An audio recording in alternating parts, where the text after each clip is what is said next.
Welcome to a new edition of Sun City News. I'm your host, Norma Taylor, and here are some of the news stories we're covering for you this week.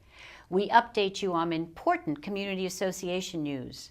One of our news team family gets a prestigious award from the Veterans Association. Debbie Bacon from the DAR introduces a family history project.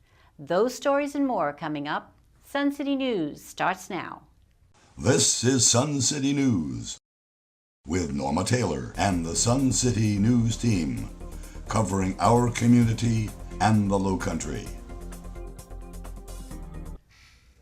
All Sun City residents are invited to the next Chat with the Board session at 9:30 a.m. on Friday, April 12th at Pickney Hall. Residents will have a chance to ask questions and discuss community issues with at least one member of the Board of Directors.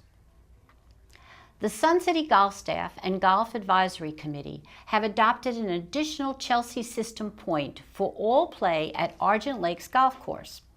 All golf rounds played at Argent Lakes will now generate 2 Chelsea system points instead of 1. Hidden Cypress and Okeechee Creek golf courses will maintain at 1 point for each round played. The Atlantic hurricane season begins June 1st, but now is the time to start preparing for severe weather. Mark your calendar for the annual Hurricane Preparedness Seminar, scheduled for May 16th in Pickney Hall. Then, download a copy of the Community Association's Hurricane Preparedness Guide from suncityhiltonhead.org in the Community Library section. For more information about these events and other community activities, check your email inbox for eNews Weekly or log on to suncityhiltonhead.org. Our beloved cameraman Ed Harper has been behind the scenes filming many events over the years. Recently, he received the prestigious Dan Sullivan Member of the Year Award from the Sun City Veterans Association. Here's what Ed had to say about it and a clip from the presentation itself. Congratulations, Ed, on receiving this very special award from the Veterans Group. Well, thank you, Judy. It was a surprise and an honor. I'm sure that it was, and it couldn't be more deserving for all the work that you've done on the with your camera work over the years, and certainly you've done a lot of work for the Veterans Association. You know, tell us who the award is actually named after. Well, it's named after Dan Sullivan, who was the instigator of forming the Veterans Association and the first commander of the Veterans Association. And how has your filming of veterans events really added to the mission of the Veterans Association? Well, I've shot all, other until when they moved inside, I did all the Memorial Day and the Veterans Day programs. I've filmed them at the Wreaths Across America, both at Buford National Cemetery and now Ridgeland. The last 2 years have started Wreaths Across America, and I've done both the Color Guard and the members of the association that have laid the wreaths across America. So what does this award mean to you? Oh, it was very humble. Appreciated. We have a video that we want to show of the award presentation, but again, I want to thank you for being here today and congratulations on receiving this award. Thank you, Judy. Ed Harper. Ed, would you please come down? He's our 2018 Member of the Year.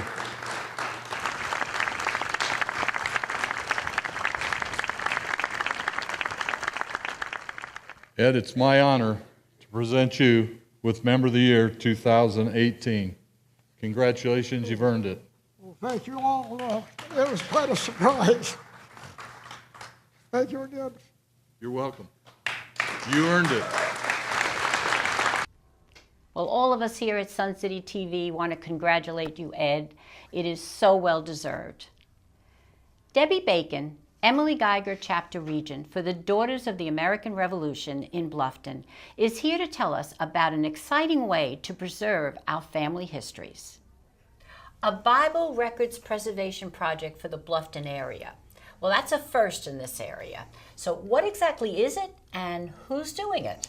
Well, the Daughters of the American Revolution, the Emily Geiger chapter, and the Bluffton Historical Preservation Society are doing this together. Basically, if your grandmother was born in 1850, there were no records kept, and so there's no primary record to go looking for proof that she was born. But a lot of times back then, when couples got married, one of their wedding gifts was a Bible. And a lot of Bibles, especially if you look between the Old Testament and the New Testament, there'll be these beautiful pages where you can record marriages, births, and deaths. And that's what they did then. So those are called secondary sources, but if I'm doing genealogical research and I'm trying to find my grandmother who was born in 1850, a lot of times that's the only place that I find the proof that that was done. DAR, of course, cares about genealogical research because in order to get into DAR, you have to prove your direct lineal descent from a patriot from the Revolutionary War. So you need records, and after the early 1900s, before the early 1900s, those records are hard to find. So Bible pages are important to us for that. So DAR as a whole is doing this project where we're going into our communities and we're looking for Bibles. We'll photograph those Bibles, we will transcribe what they say because they're hard to read, and those will be compiled and then put into our genealogical research library in Washington, D.C. So explain what our viewers should be looking for if they have an old family Bible or a prayer book in their home. Right, so what you want to look for is a Bible that maybe your mother or your grandmother or your great-grandmother had, and you page through that Bible and see if those pages that were meant to record births, deaths, and marriages are there. And then you want to look and see if somebody wrote something down. If you have those Bibles, we want you to come to us and let us take pictures of those and preserve those. So how do our viewers register or find out more details, if they want to preserve this family history? Well, we have three ways to register. You can sign up online at http://bit.ly/BLF Bibles. You can go there and select a time. You can call 843-815-6226, or you can email emilygeigerbibles@gmail.com. We are doing this on 2 different days, and you can sign up for those times. Well, thank you so much, Debbie, for this information. The DAR again brings history to life. When we come back, our wine whisperer, Tina Thompson, brings us her latest wine report. Reporter Judy Lampe previews Celebrate Earth Day. Reporter Georgia Lash checks out the Clark Club. We'll be right back after these important messages. Well, our wine whisperer is here. And Tina, I know you think of wine as a cure-all, but really, smelly feet? Ah, come on, Norma. Haven't you ever heard of thinking outside the box? Celebrities and wine, old news. How about a new spin on wine pairing? The Jordan Winery blog features Air Jordan limited edition sneakers with 2015 Jordan Cabernet Sauvignon. Some of the shoe design highlights include wine cork midsoles, detachable corkscrew for versatility featuring a Jordan French oak barrel stave handle, 2015 Jordan Cabernet Sauvignon wine cork lace lock, French oak barrel stave aglets, French digisoles with Vivino wine app integration, egg white fine lining for extra comfort, Cab Sauv infused leather uppers, inserts marinated in coq au vin for 12 months to ensure the shoes always smell like a fine French restaurant. Packaged in a small French oak barrels for the ultimate unboxing presentation. The shoe dropped April 1st. Get it? Half a prank. Some of the shoe's wackier features, like the insoles marinated in coq au vin and smart soles that search wine reviews, are fake news. The real sneakers will commemorate the new release aged entirely in French oak. The Jordans, unrelated to Michael, are known for their Alexander Valley Cabernet Sauvignon and Russian River Valley Chardonnay. The $57 2015 Premier is a blend of 77% Cabernet Sauvignon, 15% Merlot, 6% Petit Verdot, and 2% Malbec. I'm sure their May 1st release won't disappoint. Updates. Since we're on the West Coast, VinePair recently reported Napa Wine Train intros to Prohibition-era murder mystery rides. Starting in April, running through November, the murder mystery train departs the station for a night of wine, fine dining, Prohibition-era clothing, and a 3-hour window for passengers to solve a murder before the guilty party escapes. The vintage train is transformed into a stylish speakeasy. Oh, what a night. Thanks for watching. I'm Tina Thompson. This month, we'll see the first annual Sun City Celebrate Earth Day. Event Chair Nancy Stencil is in the studio to tell us more about it. You know, you're going to tell us all about Celebrate Earth Day. A couple of months ago, a few of us got together and decided that Sun City needed an Earth Day. I don't think they've ever had one here. So the Democrats of Sun City got together a lot of groups and clubs within Sun City, and we're hoping that this will become an annual event, and next year a different club will be in charge. So this year it's on April 20th from 10 to 2, and it's at the Pavilion, and it's that holiday weekend. So we're hoping that a lot of Sun City residents and their guests, and kids included, come to Sun City to celebrate Earth Day.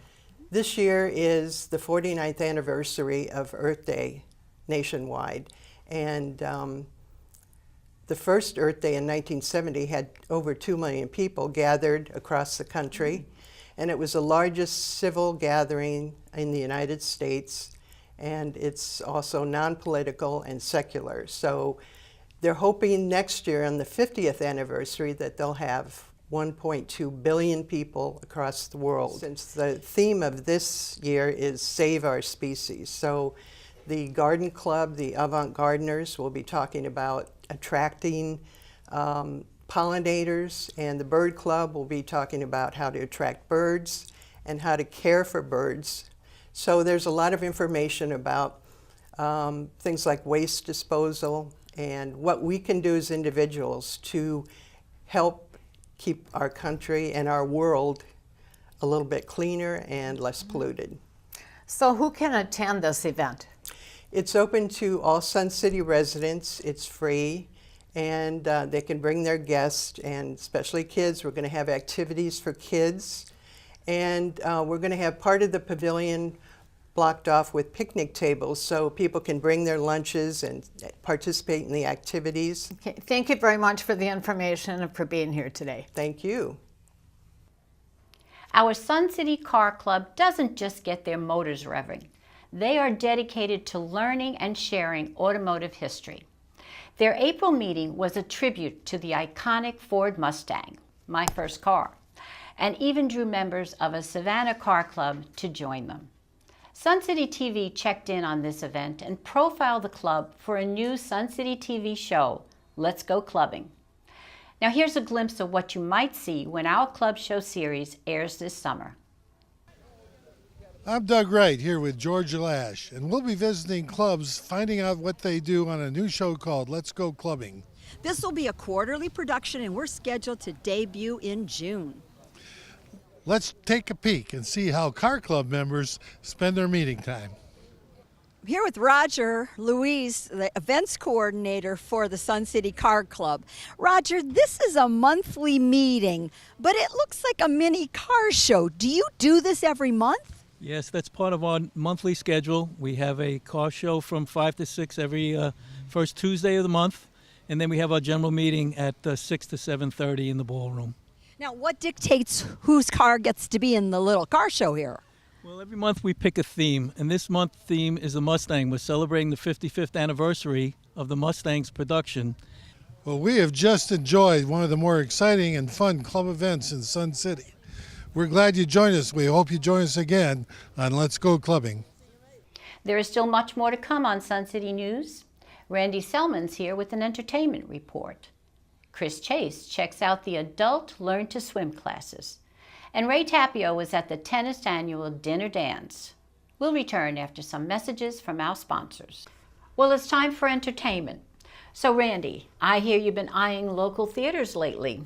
So what's in store for our viewers? Norma, not only can we find great theater here in Sun City, but Hilton Head and Greater Bluffton as well. The Art Center of Coastal Carolina on Hilton Head Island opens with one of the most iconic Broadway musicals of all time. This 9-time Tony Award winner, A Chorus Line, premieres on May 1st and runs through June 2nd. Directed by the theater's most beloved director, Casey Colgan, A Chorus Line examines one day in the lives of 17 dancers, all vying for a spot in the chorus line of a Broadway musical. After the first round of cuts, Zach, the director and choreographer, asks each dancer to speak about themselves. With music by Marvin Hamlisch and based on real Broadway dancers' stories as told to fellow dancer and choreographer Michael Bennett, A Chorus Line is funny, heartbreaking, and refreshingly honest. Tickets are available by calling the theater at 843-842-2787. Mention that you're a Sun City resident and receive $5 off your ticket price. The May River Theater is opening their doors with a brand new production of Love Letters, starring the very talented Daniel and Debbie Court, and directed by Sun City's own Bob McCloskey. Love Letters, written by award-winning playwright A.R. Gurney, is a play that centers on two characters, Melissa Gardner and Andrew Makepeace Ladd III, who sit side by side at separate tables and read the notes, letters, and cards in which over nearly 50 years they discuss their hopes and ambitions, dreams and disappointments, victories and defeats that have passed between them throughout their separated lives. The show runs May 2nd through the 5th, 7 p.m. in the evening and 2 p.m. for the Sunday matinee. Tickets are $27. Tickets can be purchased at mayrivertheater.com. St. Luke's United Methodist Church is presenting The Living Last Supper and portrays in real time the last gathering of the 12 disciples. Come and witness this special story with a cast comprised of all Sun City residents on Thursday, April 18th at 7 p.m. For more information, call 843-705-3022. And right here at home, tickets are still available for Rumors, a Fleetwood Mac tribute coming to Sun City's Magnolia Hall May 23rd and 24th at 7 p.m. Tickets are $28 and available online and at Lifestyle Services. I'm Randy Selman, and that's your entertainment report. Remember, life is entertaining, so don't miss the show. April is Teach a Senior to Swim Month, and our U.S. Masters Swim Club is doing the job. Chris Chase met with the coaches. Okay, Ed, now this is the third year for this event. How did it all get started? Edie Atoli started off by reading a thing on the national newsletter we get that this is Adult Learn to Swim Month. And she came to our board of directors and said, hey, we'd like to do this. And we said, terrific. Now, how many people actually participate in this? Rough idea? We have about 25 or so here now. You have some signed up for next year? We have a waiting list, I understand, of 15 for next year. So it's very popular. Now, I heard you get a lot of help from Lifestyle Services. We do. Without Sherry Brodsky, we would be floating out there in the lagoon. She's very instrumental in this happening. We're here with Pete, the president of the club. Now, Pete, how long have you been the president? This is my second and last year. Now, if you wanted to join the club, how would you go about joining the club? We're listed in Sun Stations. We practice every Monday, Wednesday, and Friday here at the indoor lake house pool. That's Debbie, the coach, and she's teaching the beginners. They started out on Monday not even being able to breathe in the water, and look how far they've come. And Sheila's been teaching these people these participants how to breathe on the side of their stroke. It's very, I'll show you, let you see right now. See, stroking and breathing to roll your head onto the side.